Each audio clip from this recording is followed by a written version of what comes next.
tem algo na leitura, né, gente? Isso é fundamental, assim. E essa carta do Paulo Freire fala justamente sobre isso, gente. Tem algo. É um entusiasmo. A gente falou muito disso no começo do nosso trabalho, lá em março. Tem um entusiasmo, tem algo que é de outra natureza. Fala, Mércia. Não, só para lembrar vocês que nós temos uma grande contadora de história nesse grupo aqui com a gente. Eu ia falar, Mércia. E que é contadora de história para nossas famílias, para os nossos adolescentes. Conta a história bordando, é uma artista que está no nosso meio aqui, viu? Eu tenho visto ela aqui, mas tenho visto ela quietinha, não sei por que ela fica quietinha, entendeu? Só para a gente lembrar que ela está aí com a gente firme, querendo também embebedar dessa discussão, que essa discussão sua faz a gente ficar com o dedo aqui na tela, igual aqueles programas que, assim, quem toca primeiro. Tá difícil, tá difícil. Isso é bom, isso bom. Eu queria me justificar, eu que sou a contadora que a Mércia fala. Oh, que delícia. Maravilhosa. Eu conto muitos contos tradicionais, né, antiquérrimos, né, porque tem a sabedoria da humanidade. A humanidade já foi sábia em alguns momentos, né? Mas eu queria falar uma coisa para vocês. É precioso isso que vocês estão levantando, porque a pandemia, ela trouxe a possibilidade, inclusive a mim, que não conheço tecnologia direito, de contar para as pessoas vamos dizer, esse universo que é meu predileto, né, que esses contos antiquérrimos. E eu queria emendar o que a Suzy falou. Existem coisas hoje maravilhosas que tocam as pessoas em lugares importantíssimos. E eu ousei trazer um livro de Jarid Arraes, que fala das heroínas negras brasileiras em forma de cordel. E heroínas desconhecidas por nós brasileiros. Né? Então, quando a Suzy fala, ela falou, né, eu estou aprendendo, nós estamos aprendendo o tempo todo com histórias de vida ou histórias da humanidade.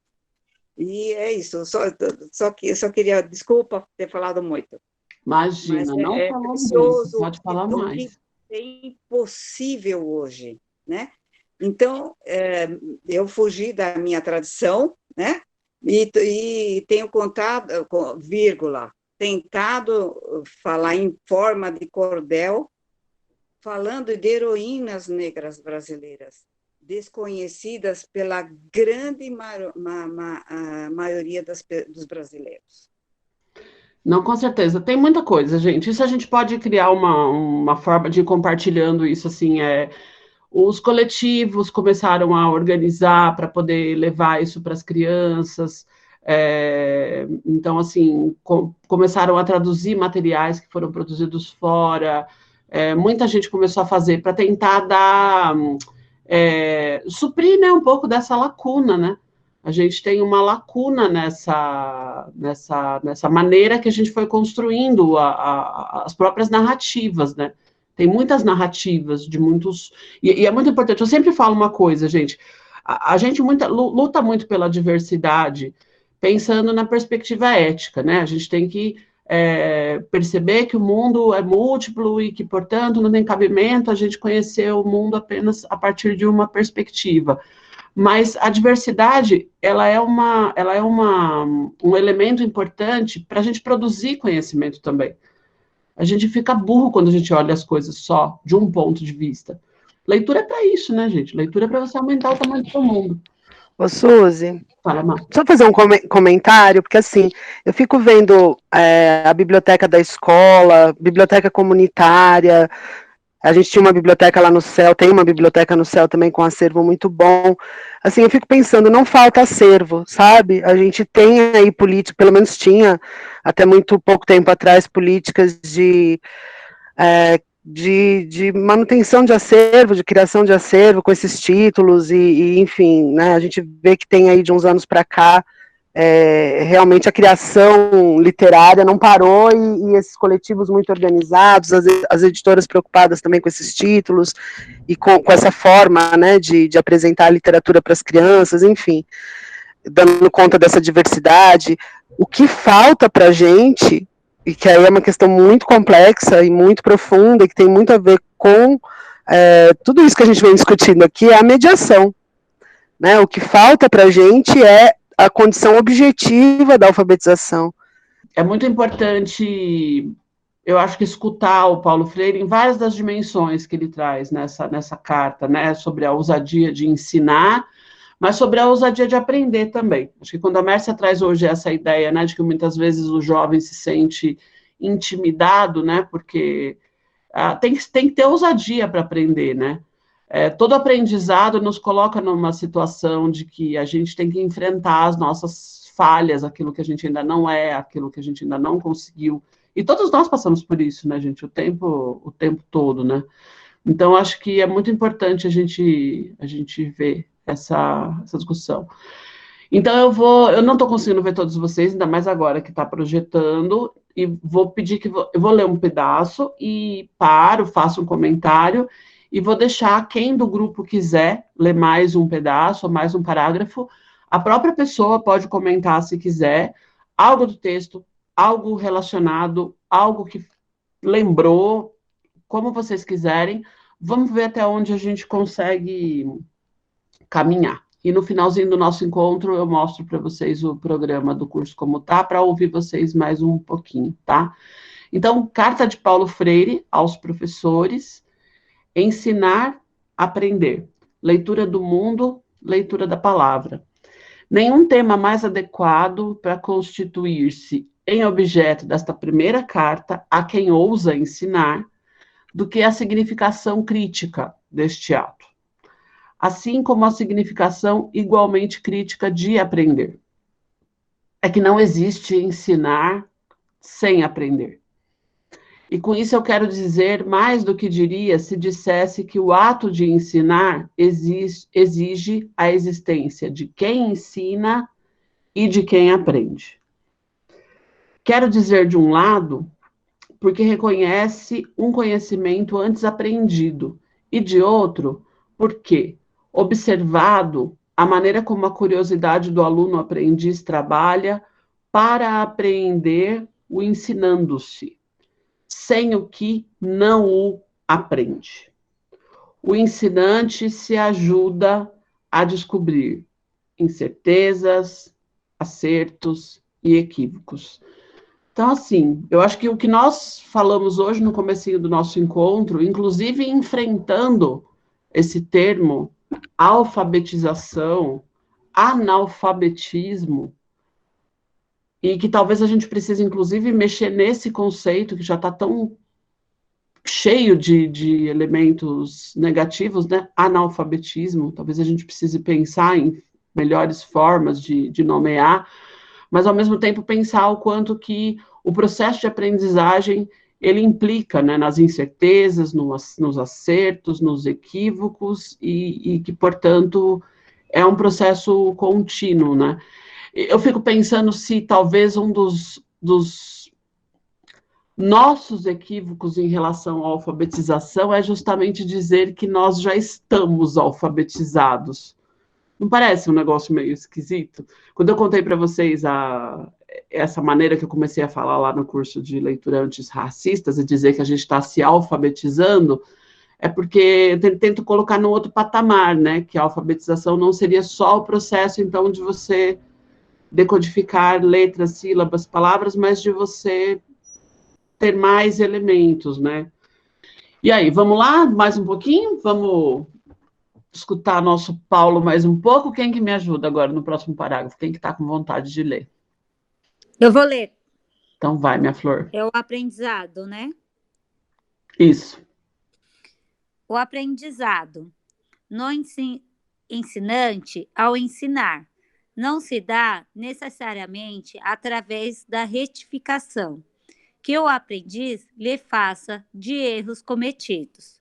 O aprendizado do ensinante, ao ensinar, se verifica à medida em que o ensinante, humilde, aberto, se ache permanentemente disponível a repensar o pensado, rever-se em suas posições, em que procura envolver-se com a curiosidade dos alunos e dos diferentes caminhos e veredas que ela os faz percorrer. Alguns desses caminhos e algumas dessas veredas que a curiosidade, às vezes quase virgem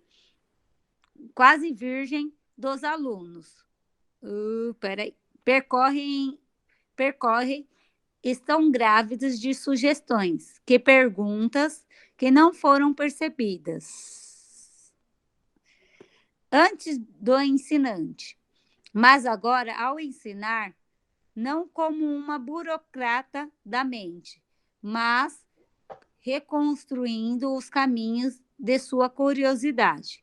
Razão porque seu corpo consciente, sensível, emocionado se abre às adivinhações dos alunos e à sua ingenuidade e à sua criatividade. O ensinante que assim atua tem no seu ensinar um momento rico de seu aprender. O ensinante aprender primeiro a ensinar, mas aprende a ensinar. Ao ensinar algo que é reaprendido por estar sendo ensinado. É muito bonito, né? Tem um trechinho nesse parágrafo que eu vou ter que voltar para a questão da tecnologia, porque eu sei que já afeta vocês, me afetou também, né? Tem uma coisa, assim, ele fala sobre o quanto a maneira como os alunos se envolvem, a maneira como a curiosidade dos alunos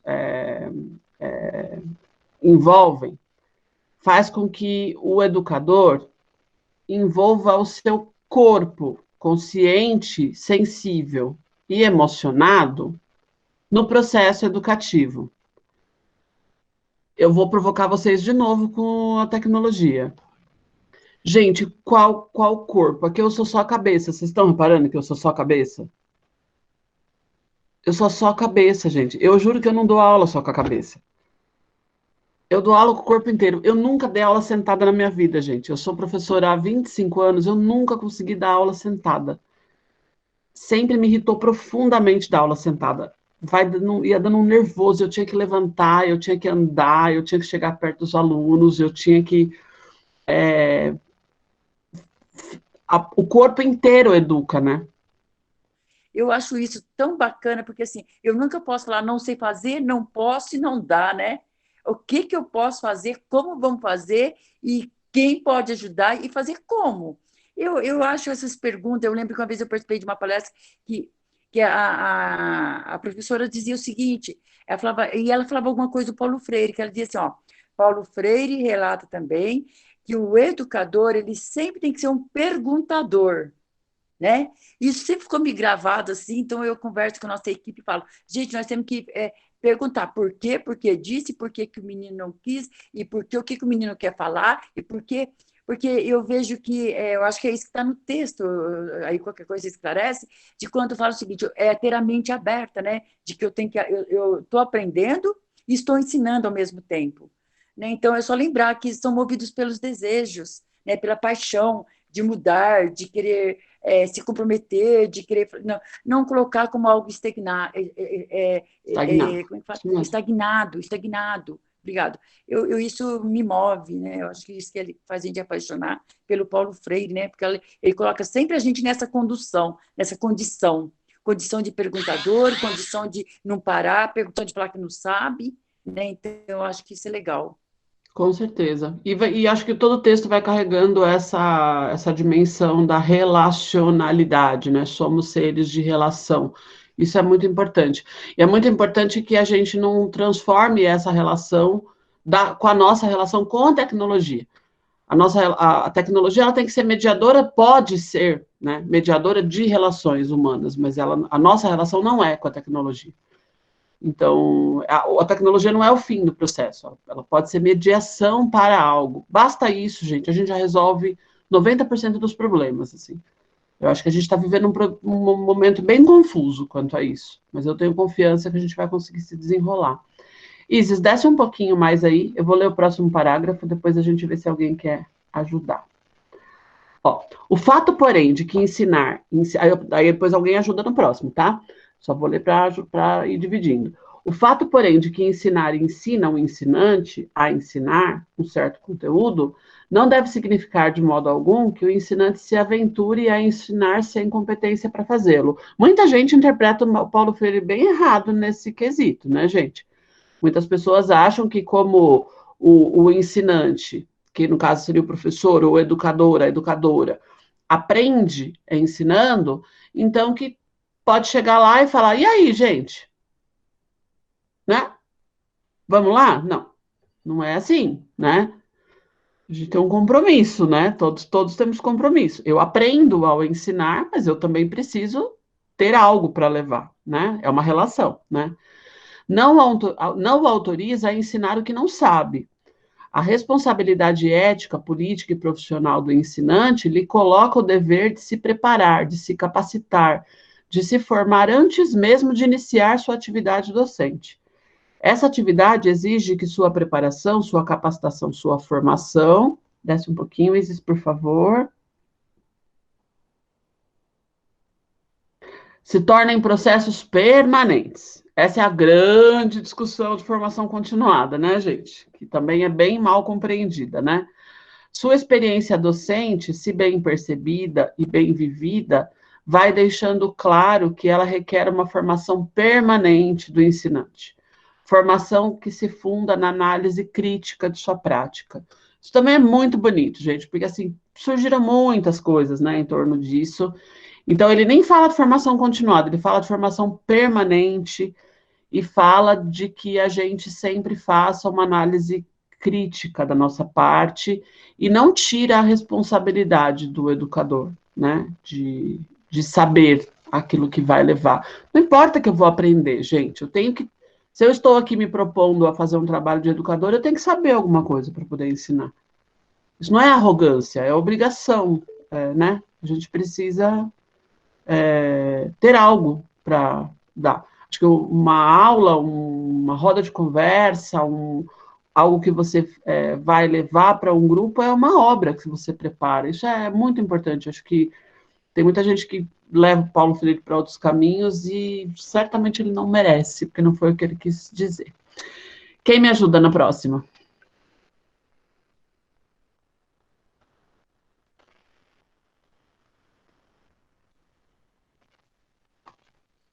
Agora a gente está no partamos da experiência de aprender. Pode colocar? Pode. Partamos da experiência de aprender, de conhecer, por parte de quem se prepara para a tarefa docente, que envolve necessariamente estudar. Obviamente, minha intenção não é escrever prescrições que devam ser rigorosamente seguidas, o que significa uma chocante contradição com tudo o que falei até agora. Pelo contrário, o que me interessa aqui, de acordo com o espírito mesmo deste livro, é desafiar seus leitores e leitoras em torno de certos pontos ou aspectos, insistindo em que há sempre algo diferente a fazer na nossa cotidianidade educativa, quer dela participemos como aprendizes e, portanto, ensinantes, ou como ensinantes e, por isso, aprendizes também. Deixa eu ver se é cotidianidade aí, tá certo? Isso mesmo, Tá. Isso mesmo. São os filosofeis do Paulo Freire. Tá certo. Tá certo, vamos aprendendo também. Não, né? Essas construções de conceito, cotidianidade, nadidade, existencialidade, tudo puxa dos filósofos que ele lê, e aí cria essas palavrinhas, assim, que a gente quase não usa, mas é isso, é no nosso cotidiano Só para enrolar a educativo. língua da gente, né? Para enrolar a língua. No fim, é só o nosso cotidiano educativo. Intuitivamente, a gente entende bem. E aí, quem que vai? Quem que ajuda a continuar? Eu Posso ler? Então vamos. Não gostaria, assim, sequer de dar a impressão de estar deixando absolutamente clara a questão do estudar, do ler, do observar, do reconhecer as relações entre os objetos para conhecê-los. Estarei tentando clarear algum dos pontos que merecem nossa atenção na compreensão crítica desses processos. Comecemos por estudar, que envolvendo ensinar no ensinante, envolve também, de um lado, a aprendizagem anterior e concomitantemente de quem ensina e a aprendizagem do aprendiz que se prepara para ensinar amanhã ou refaz seu saber para melhor ensinar hoje, ou, de outro lado, a aprendizagem de quem, criança ainda, se acha nos começos de sua escolarização. Eu vou um pouquinho agora para ajudar. Enquanto preparação do sujeito para aprender, estudar é, em primeiro lugar, um que fazer crítico, criador e recriador.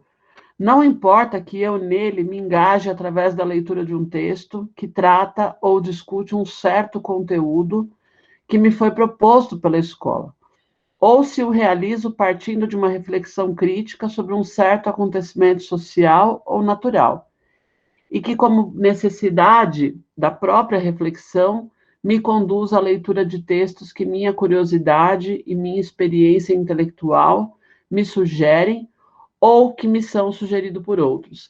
Esse parágrafo, ele também, eu acho ele muito importante, gente, porque, assim, às vezes, quando a gente começa a falar de leitura, principalmente com os jovens, a gente tem uma espécie de leituras recomendadas, né?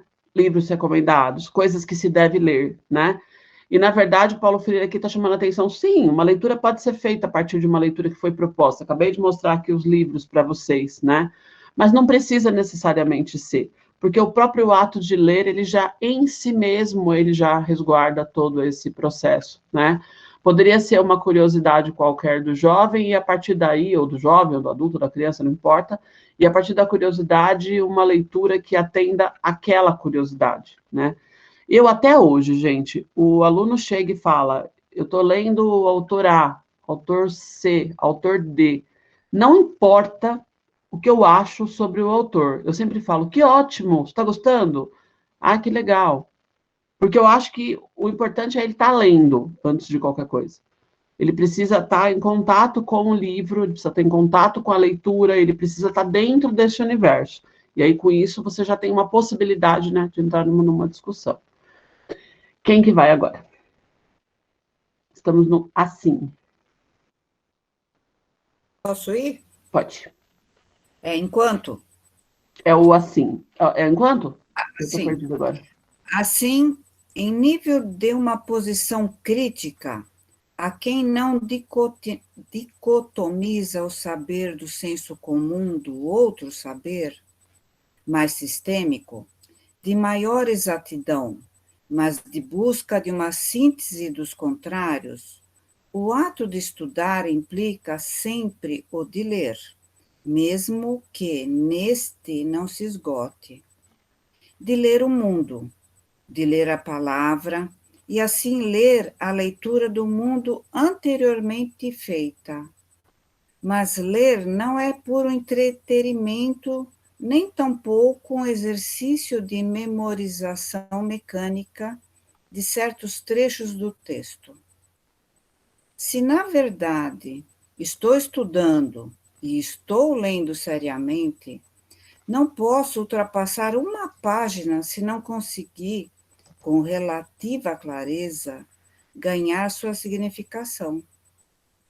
Minha saída não está em memorizar porções de períodos, lendo mecanicamente 2, 3, 4 vezes pedaços do texto fechando os olhos e tentando repeti-las, como se sua fixação puramente maquinal me desse o conhecimento de que preciso.